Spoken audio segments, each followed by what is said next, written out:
लंबी सवारी कितनी चाहिए?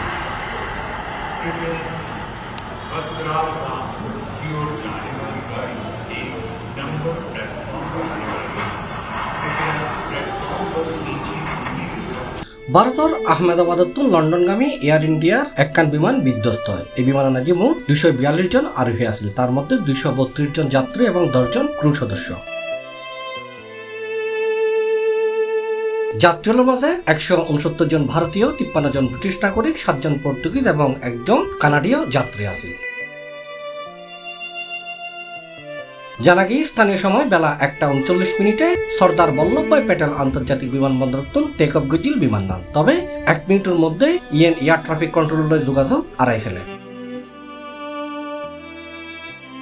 Flight tracking platform flight radar 24 তথ্য অনুযায়ী উড়োজাহাজের সিগন্যাল আরাইবের সময় তার উচ্চতা ছিল মাত্র 625 ফুট, যে একখান দীর্ঘপথগামী ও পূর্ণ জ্বালানিবর্তী বিমানলে অত্যন্ত বিপজ্জনক।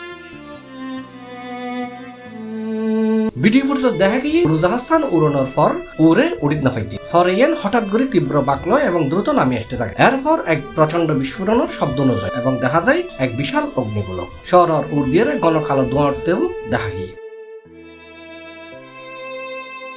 দুর্ঘটনার পরপর উদ্ধার অভিযান শুরু হয়। ফায়ার সার্ভিস এবং অ্যাম্বুলেন্স দ্রুত ঘটনাস্থলত পৌঁছায়। বিমানের পূর্ণ জ্বালানি থাকনে আগুন নিয়ন্ত্রণ আনতে ফায়ার সার্ভিসের কর্মীগুলোতে প্রবল সংগ্রাম গরম করে।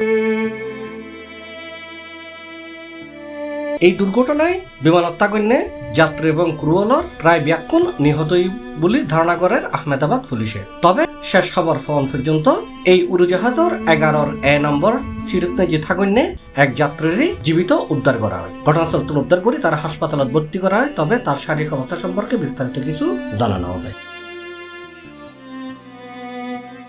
C+ TV, Chittagong.